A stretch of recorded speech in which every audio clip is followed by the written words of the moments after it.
Hey YouTube, and welcome back to my channel. Today's video is going to be another Imperial Armour book.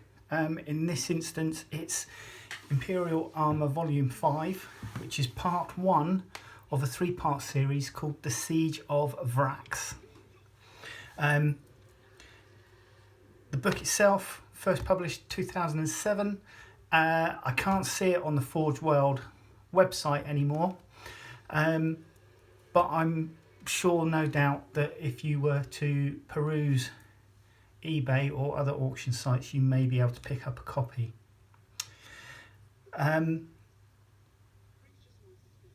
My copy is beginning to show its age now.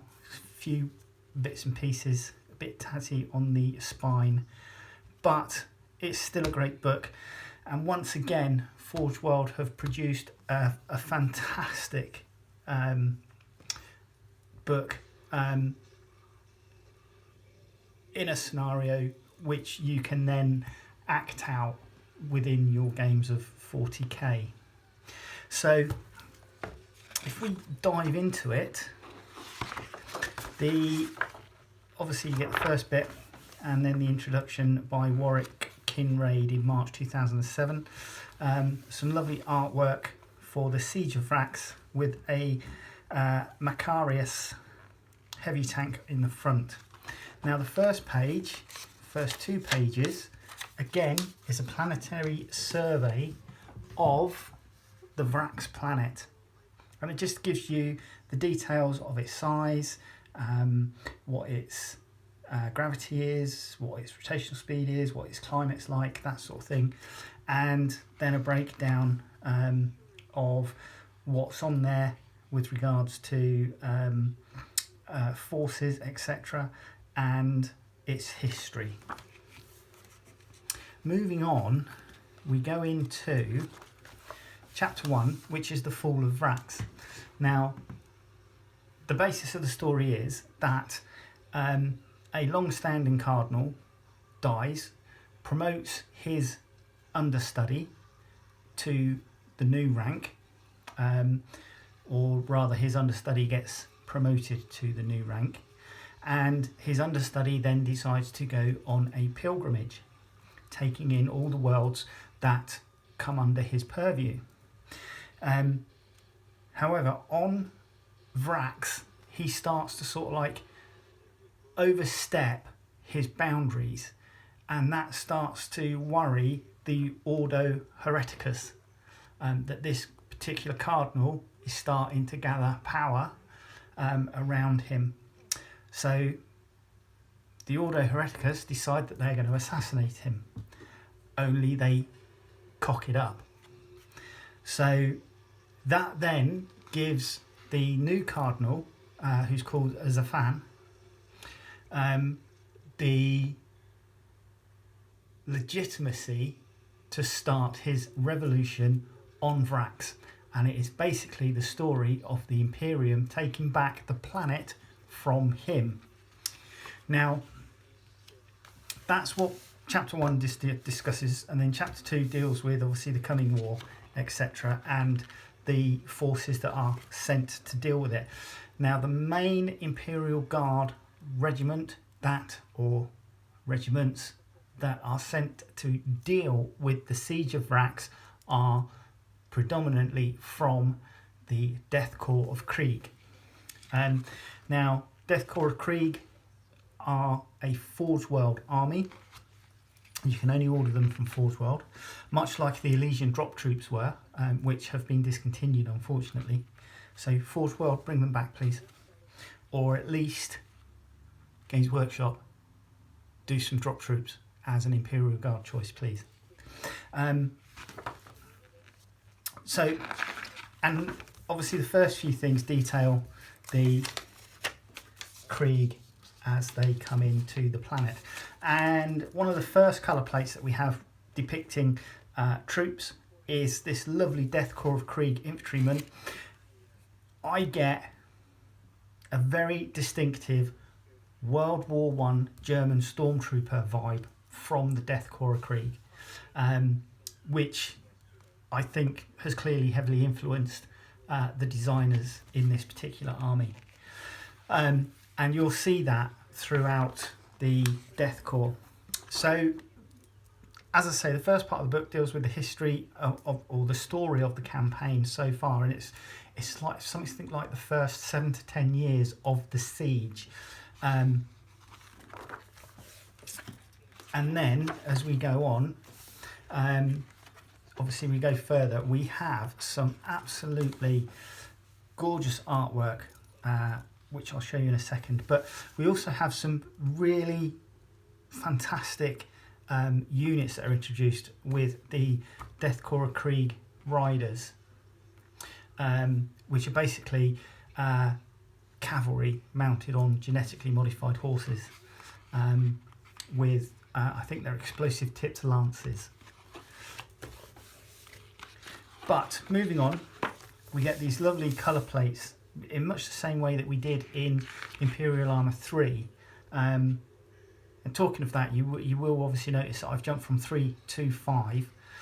The reason being is that although I had Imperial Armour 4, I cannot find it. But I am hoping that I may be able to pick up a second-hand copy from somewhere, in which case when I do, I will bring out a video on the Amphellion project.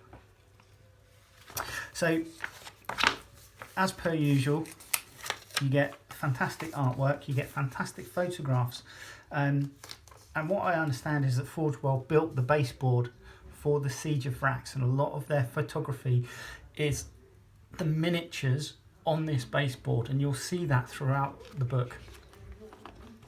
We have obviously colour plates for Lehman Russ variants, Earthshaker cannons, specialist centaurs and heavy mortars for the Kriegs, and again further vehicles. These ones are depicted as captured by the enemy and then pressed back into service against the guard units. So chapter 4, we get on to the War of Attrition, which is essentially what the Death Corps Krieg is for, within 40k really when you think about it. And again, some fantastic colour plates, background, and then we get into this lovely Vraxian renegade militiaman, and again, nice colour plate, numbered diagram so you can see what his equipment is and it tells you about it from there. And then we get 2 more lovely colour plates here. Moving on, we get to chapter 5, and chapter 5 really, and is the only reason that I thoroughly enjoyed the Siege of Vraks, is because it's got the Dark Angels in it. So the Angels of Caliban arrive, no doubt arriving because of rumours that a fallen, one of the fallen, may be amongst the heretics that have taken control of Vraks. And so for those of you that know the Dark Angels history, they'll be wanting to ensure that that person doesn't fall into the wrong hands, which is why they're there. So we get some fantastic black and white style photographs, like combat photography photographs throughout, and then we get these lovely colour plate of these Land Raiders, and I will admit that these inspired me in how I painted my armour for my Dark Angels army, and you'll note that my Dark Angels armour on the standard troop transports will be dark green with a bone coloured inserts, and then you'll find that my Deathwing transports will be obviously bone white, with on the inserts they will have a green colour banding, so they all tie in together. And then Thunderhawk transports. Now Forgeworld, I don't know if they still do it, but Forgeworld did do a Thunderhawk transporter that was capable of lifting and transporting either 2 rhinos or a single Land Raider. and then again more on the Dark Angels contingent armoury. We then get some more Imperial armour, some of which has been captured by the enemy and returned back to its and turned back on its original owners. So the story then progresses, and it is very much a backwards and forwards battle. Some lovely colour plates for Bane Blades and Storm Swords, Storm Blades variants. And the Gorgon Transporter as well, which was a new vehicle introduced at the Siege of Vraks. And basically, the whole thing goes on for, as I say, I think it's something between sort of like 7 and 10 years for the first section of the book. And the history just goes through the backs and forwards of the battles and various bits and pieces. So we then come into the next section of the book, which is Forces of the Imperium. We've got a lovely Medusa siege gun at the bottom here. But straight away we get into the Death Corps of Krieg. Now, 2007, again, I'm not sure which variant of 40k was being used at that time. I wonder if it was maybe 5th edition or 6th. I'm not certain. But you could certainly tweak the army list for Death Corps of Krieg to be compliant with 8th edition now, as we speak in 2020. And again, we get a lovely Death Corps of Krieg Grenadier, and you know, even though it's a different unit, he's kitted out slightly differently. I still get that German Stormtrooper of World War I vibe. So, moving further on, we then have information on the Gorgon assault transports and some of the new armour which came in, which included Macarius heavy tank, which was kind of like the Bane Blade for the Death Corps of Krieg. Now there's a number of variants, much the same way as the Bane Blade variants and Storm Sword variants are, but it's a fantastic model, and I believe that is still available on the Forgeworld website. We then get into the army list proper. So headquarters, all the usual headquarters, elites, fast attack, troops, heavy support. Okay. Then we get into the Space Marine vehicles, and tells you a little about the Dark Angel Strike Force. Now there's this lovely, if you remember when I did the video for the Taros campaign, the chart, the order of battle chart for the Space Marines, the Raptors and the Avenging Suns were just black silhouettes, whereas this one, they've changed the format and they've gone colour so that the units are depicted in colour, the transports and the tanks, etc., are all depicted in colour, which I think is a lovely touch. They don't keep this up in future issues of Imperial Armour. I think the last book in the Siege of Vraks is the last one where you see this.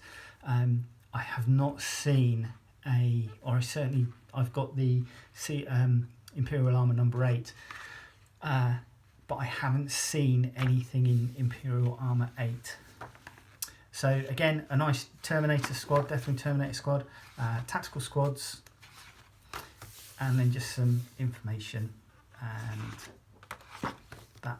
We then get into the Forces of Chaos. Now, again, we have Renegades and Heretics, okay, and we have an army list as well for the Renegades and Heretics, which again goes through the usual HQ, elites, troops, fast attack, and heavy support. And essentially, the heretics are very much kitted out the same way as the Imperial Guard are. So, you know, much if you decide to go down the heretic route with an army and you already have some Imperial Guard tanks, you could literally slap a Chaos Star on it and make it super grimy, and you're there. We then get this fantastic Ogrim Berserker with all sorts of spikes on his armoured gauntlets and a chainsaw attached to his arm where he's had a hand amputated. Absolutely fantastic. I love it. And then basically some artwork here. So we then get into the next section of the book, which is scenarios, and we have, in the same way that the Taros campaign did, they set out what you need, force organisation for the attacker, the defender, obviously the size of the table that you need, and then it just goes into the rules and set up mission objective and scenario special rules. So you have trench raid, day 1, day 2, the first assault. You have a tank duel if you want to do a soul armour battle, which you can do, similar to perhaps if you were the Russian and German forces at Kursk during World War II. Then get Vraks support, Vraks starport, I should say, Alpha Legion ambush, and then a breakthrough in Sector 5750 scenario. Finally, the Appendices just deals with super heavy vehicle rules, which were obviously valid at the time that the book went into print. An appendix for flyers, if you're using aircraft in your games, such as the gunship or anything else that you may want to put in. We've got more choice of flyers now within the game, thanks to Games Workshop producing plastic kits of the Valkyrie VTOL aircraft, or the Nephilim jet fighters, or the Orc fighters that, you know, that Games Workshop have now produced in plastic, which is fantastic. So there were rules which were included in that. And then we just have a Krieg vehicle schemes and markings.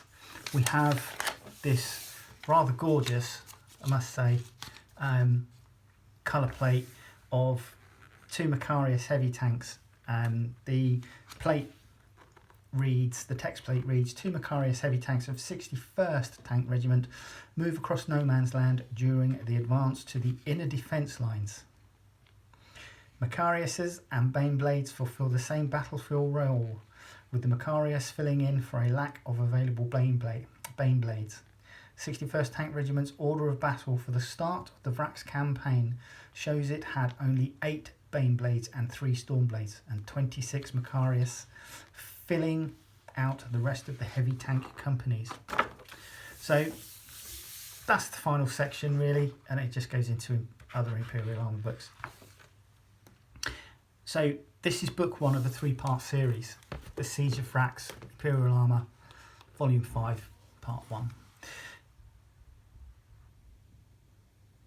Forgeworld brought out their Death Corps of Krieg to coincide with this, and a number of other resin models, such as the Macarius and the Earthshaker cannons and things like that.